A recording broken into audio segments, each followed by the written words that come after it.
ओम श्री कृष्णाय नमः।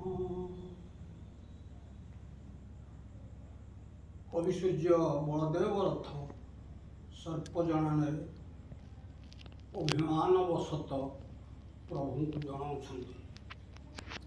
जलधि अन्ते निज घर देवाधीराज बुड़ाई देइछ आपण कहिबा सीना घेन आश्चर्य नुहे आन जनर घर बुड़ापण हे कृपानिधि भुजंग साम्य आंभ तुले बताओ बोलिया जाहेले मुनुहे घर बुड़ा बताइबा कुछिड़ा होइछि बताइबी भले हे कृपानिधि भुजंग साम्य आंभ तुले। कवि अभिमानवशत कहते हे प्रभु आपण होउछन्ति कालसर्प काहेकि ना जलधि अंते निज घर देवाधीराज बुड़ाई देइछ आपण जलधि कूलरे द्वारका निर्माण करी समस्त यादव मानकु नहीं बसति स्थापन करिथिबा अवस्थारे यादव मानकर बलत्रासरे पृथ्वी अथय हबारु बा पृथ्वी कंपी उठिबारु आपण विचार कले जे मु ए जो कृष्ण अवतार नेछि जदि ए यदुवंश को ध्वंस न करी जाए मते पुनर्बार आसवा को पड़िबो। तेणु आपण तो निज घर बुड़ाई देइछन्ति आपण को अन्य घर बुड़ाइबा को बा केते समय लागिबो।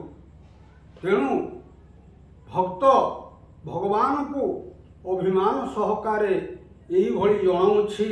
तेणु आपण कालसर्प भली आम्भमानक पाखरे बा समाज पाखरे रूप देखाउछन्ति।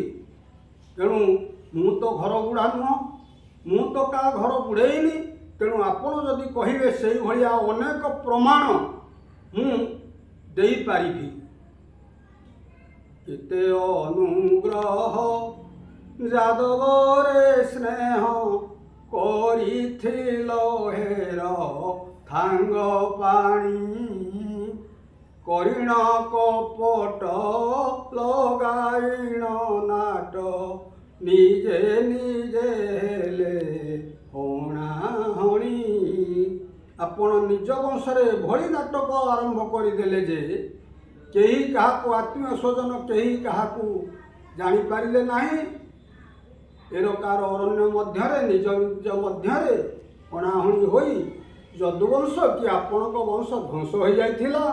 आपण 120 वर्ष पे द्वापर जुगरे आसीथिले मात्र एई यदुवंश को नाश करिबा पई आपण आहुरी 5 वर्ष काल कि 125 वर्ष काल लीला करिथिले। सतु धिक 25 तोहर पुरीलायुष एबे तू जीवु निज पुरी मोहिदी शिव हतसी।